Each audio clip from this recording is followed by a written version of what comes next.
राधे कृष्ण आप सभी को। वैशाख मास महात्म्य अध्याय 18। नारद जी बोले, हे राजन, वैशाख महीने में मार्ग में थके हुए प्यास से पीड़ित को जो जल दान नहीं करता वह तिर्याक योनि को प्राप्त होता है।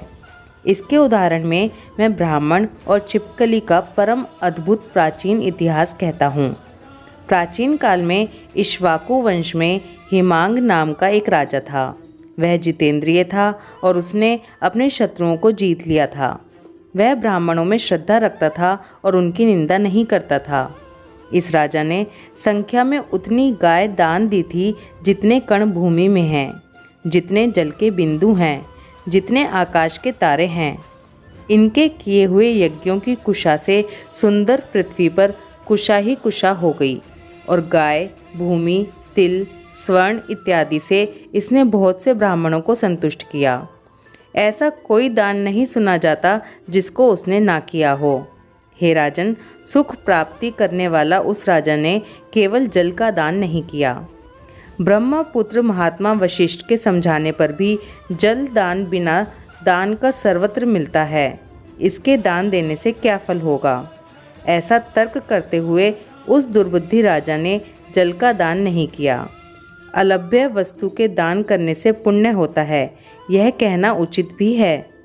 उसने ब्राह्मणों की, पंगु, दरिद्र तथा वृत्तिहीनों की पूजा की, परंतु श्रोतियों की तथा तत्वज्ञानी और ब्रह्मावादी ब्राह्मण की पूजा नहीं की।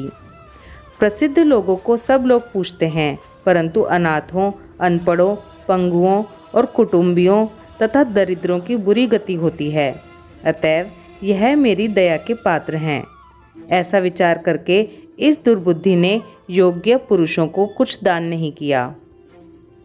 इस बड़े पातक से उसने 3 जन्म तक चातक योनि को प्राप्त किया। 1 जन्म में गिद्ध की योनि तथा 7 जन्मों तक कुत्ते की योनि को प्राप्त किया। बाद में यह राजा के घर में छिपकली की योनि में उत्पन्न हुआ। इस राजा का नाम श्रुतकीर्ति था और वह मिथिला देश का राजा था। यह दुरात्मा छिपकली होकर घर के द्वार की देहरी पर रहती हुई कीड़ों को खाती हुई 88 वर्ष तक बनी रही। किसी समय ऋषियों में श्रेष्ठ श्रुतदेव नाम के मुनि मध्याह्न के समय थके हुए विदेह के राजा के घर आए। उसको देखकर एकाएक उठकर और प्रसन्न होकर राजा ने मधु, पर्क इत्यादि से उनकी पूजा करके उनके चरणों को धोया और जल्दी से जल को अपने मस्तक पर छिड़का। इस छिड़के हुए जल की बूंद भाग्यवश इस छिपकली पर पड़ी। उसको तुरंत याद आ गया और वह अपने दुख को याद करके दुखी हुई और घर में आए हुए ब्राह्मणों को मेरी रक्षा करो, मेरी रक्षा करो चिल्लाकर कहने लगी। इस कीड़े के चिल्लाने को सुनकर ब्राह्मणों ने आश्चर्य में आकर कहा, हे छिपकली, तू क्यों रोती है?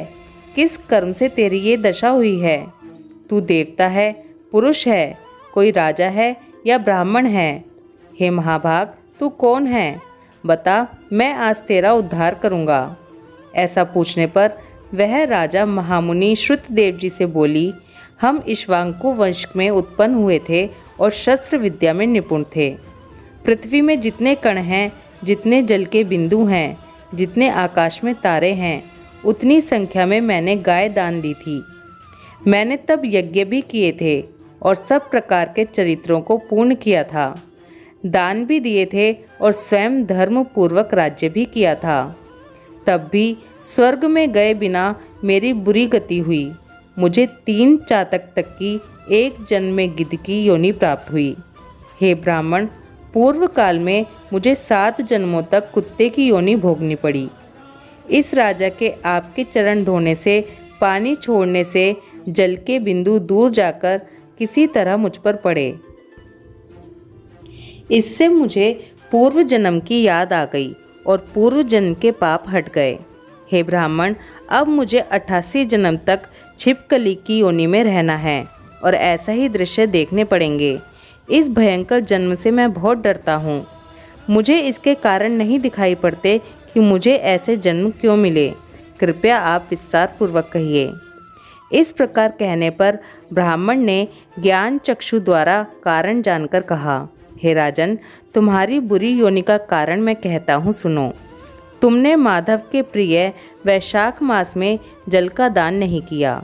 जल को सुलभ तथा अमूल्य जानकर मार्ग में चलने वाले ब्राह्मणों को ग्रीष्म ऋतु में अज्ञानता से नहीं दिया और योग्य को छोड़कर अयोग्य को दान दिया। जलती हुई अग्नि को छोड़कर राख पर आहुतियाँ नहीं दी जाती। हे राजन, मनुष्य कांटेदार वृक्ष की पूजन नहीं करते, तो भी यह सेवा के लिए शास्त्रों में प्रशस्त है। विशिष्टता के कारण वृक्षों में पीपल का पेड़ पूजा जाता है। तुलसी को छोड़कर कटेरी की पूजा क्यों नहीं की जाती? पूजा करने के लिए अन्यथा प्रयोजन नहीं होता। पंगु इत्यादि अनाथ होते हैं, परंतु यह केवल दया के पात्र होते हैं। तपस्वी, ज्ञानी तथा वेद और शास्त्र के पंडित विष्णु के रूप हैं। हे राजन, ज्ञानियों में भी विष्णु ही सदा प्रिय हैं। इसलिए ज्ञानी सदा पूज्य होते हैं और पूज्य से पूज्यतर कहा गया है। जो साधु निवृत्ति वालों की निंदा करता है, वह इस संसार में तथा परलोक में दुख प्राप्त करता है। महापुरुषों की सेवा ही सब अर्थों का कारण होती है। करोड़ों अन्य जातियां उचित मार्ग को नहीं देखती और इस प्रकार के मंद बुद्धियों की संगत लाभदायक नहीं होती। जल में तीर्थ, मिट्टी तथा शिला के बने जो देवता हैं, वे बहुत काल में पवित्र करते हैं, परंतु साधु लोग केवल दर्शन से पवित्र करते हैं। शिक्षित लोग साधु सेवा से कभी भी दुख नहीं भोगते हैं।